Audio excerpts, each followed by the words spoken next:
Hey friends, welcome to today's video. Today is going to be the greatest day of your life. I want to tell you a brief story about a gentleman whom changed the world, yet suffered more afflictions than most people we know. He was able to overcome these afflictions, and he did one thing. He never ever quit. Although he was down, he always got back up.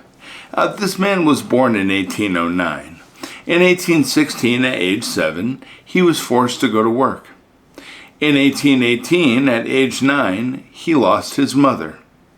In 1828, at the age of 19, he lost his sister.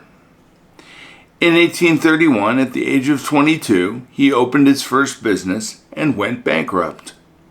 In 1832, at 23, he stood in the legislative elections and lost. In 1833, at 24, he borrowed money to open another business and went bankrupt again. In 1835, at 26, he met a wonderful woman. He falls in love with her, they get engaged, and then she dies. In 1836, at 27, he entered a dark period in his life, a deep depression.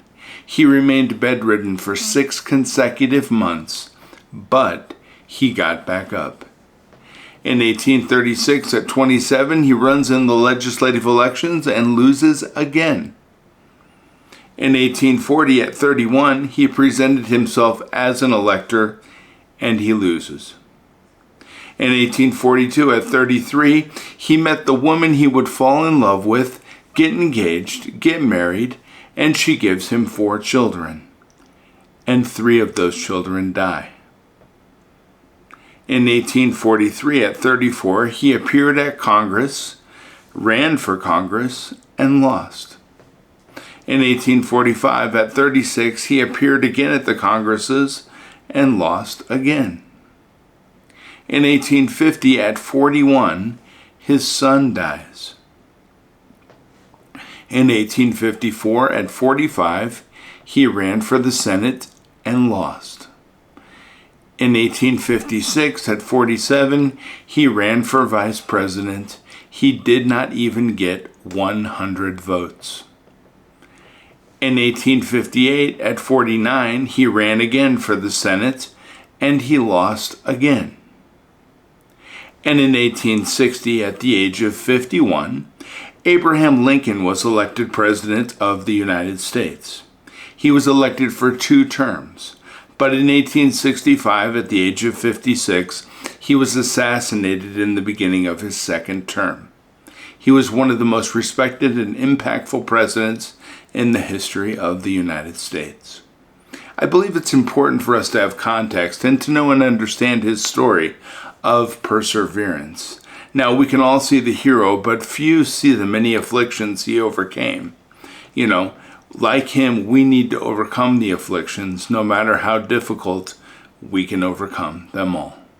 And I gotta say, when you think of Abraham Lincoln, you think of slavery and of the Civil War in the history of the United States. But I wanted for one moment for you to think of the man, because he overcame a lot in his life and he had a lot of opportunities to quit. I want us to think about our lives and about the fact that sometimes we come up against things and we think that quitting might be the best way to overcome the obstacle. I'm telling you, that's 100% exactly the wrong way. We need to face our afflictions. We need to face our fears. We need to step up, take on the challenges of life, and move towards our dreams, which we will achieve as long as we never stop moving and never stop setting goals. I believe in you. I think you're amazing. You are filled with wonderful things that the world is just waiting to see. I can't wait to see all the wonderful things you achieve. You are amazing. Have a wonderful day, my friends. I care about you, and I hope you have the greatest day ever. I'll be back tomorrow with some really good stuff.